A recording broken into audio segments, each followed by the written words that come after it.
RUPS. Yang pertama adalah keputusan tentang badan pemerintah. Jadi ICR menetapkan RUPS untuk memilih Dewan Direksi dan Dewan Komisaris, sedangkan AOA menentukan prosedur tentang nominasi, penghentian, pengangkatan, dan pemberhentian Dewan Direksi dan Dewan Komisaris. Yang kedua adalah kontrol atas perusahaan. Yang pertama adalah menyetujui rencana perusahaan, yang kedua menyetujui perubahan AOA, dan yang ketiga adalah menyetujui laporan tahunan dan keuangan perusahaan. Yang ketiga adalah keputusan dividen. Jadi RUPS memiliki hak untuk menggunakan laba bersih tersebut, termasuk menentukan dana cadangan, dan setelah menentukan dana cadangan tersebut akan digunakan untuk alokasi dividen yang digunakan untuk para pemegang saham. Yang keempat, keputusan untuk transaksi korporasi. Jadi ICR menetapkan Dewan Direksi untuk memperoleh persetujuan dari RUPS tentang transaksi perusahaan yang melebihi 50% dari total aset bersih perusahaan. Yang kelima adalah tentang keputusan kapitalisasi, yaitu RUPS memiliki wewenang untuk menambah atau mengurangi modal. Dan yang terakhir adalah reorganisasi, jadi memiliki wewenang untuk mengubah konsolidasi, akuisisi, dan merger. Dan yang terakhir adalah adanya persetujuan tentang likuidasi perusahaan. Menyiapkan RUPS. Di sini perlu perencanaan yang cermat dan kepatuhan dengan persyaratan. Untuk langkah-langkahnya, yang pertama yaitu mengatur tanggal RUPS, kedua menyusun agenda, ketiga menyiapkan materi dan dokumen, keempat menyiapkan draft resolusi untuk materi yang akan dibahas, yang kelima menentukan lokasi dan waktu, kemudian yang keenam menentukan tanggal pencatatan, dan yang ketujuh memberikan salinan materi RUPS di kantor pusat. Kemudian selanjutnya adalah penyusunan agenda. Di sini agenda menyusun RUPS dan mendaftarkan semua masalah-masalah yang akan dibahas di RUPS. Kemudian yang selanjutnya adalah membuat keputusan pendahuluan. Di sini direksi membuat keputusannya terkait dengan agenda, tempat, waktu, dan lain-lain. Itu waktu RUPS sendiri dilaksanakan maksimal 6 bulan setelah akhir tahun. Kemudian untuk tempatnya bisa dilaksanakan di tempat kedudukan bisnis utama atau di lokasi Indonesia selama pemegang saham dapat hadir. Kemudian mempersiapkan daftar pemegang saham. Di sini saham memberikan hak ke pemiliknya untuk menghadiri dan memberikan suara. Namun hak itu bisa berlaku setelah saham tercatat dalam daftar pemegang saham. Kemudian memberitahukan pemberitahuan yang tepat. Setelah prosedur selesai, semua pemegang saham yang berhak untuk berpartisipasi harus diberitahukan mengenai RUPS maksimal 14 hari sebelum tanggal pembukaan RUPS.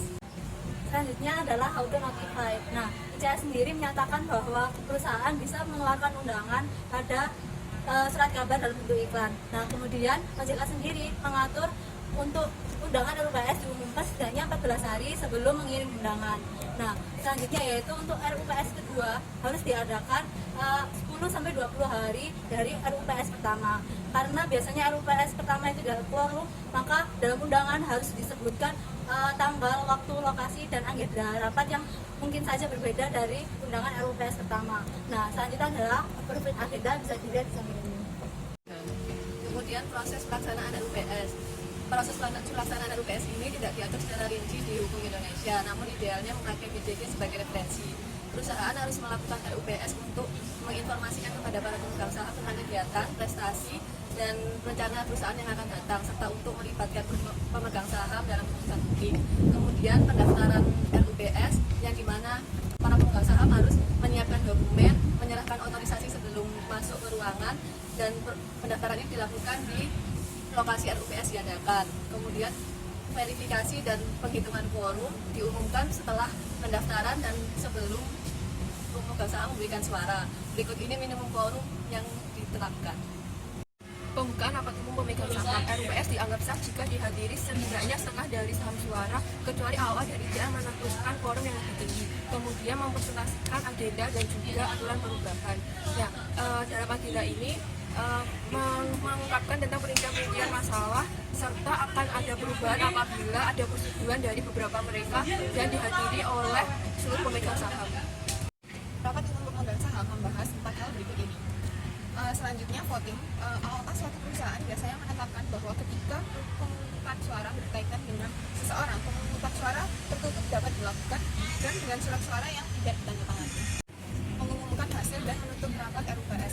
Disarankan untuk ketua RUPS mengumumkan hasil sebelum menutup rapat RUPS. Selanjutnya yaitu rapat umum pemegang saham luar biasa atau RUPS LB. Dapat dilakukan kapan saja ketika diperlukan. Pihak yang dapat meminta RUPS LB adalah Dewan Komisaris, Dewan Direksi, pemegang saham atau pemegang saham yang sekiranya memiliki kepemilikan 1/10 atau AOA-nya sendiri meminta pemegang saham tersebut melakukan RUU-PSLB.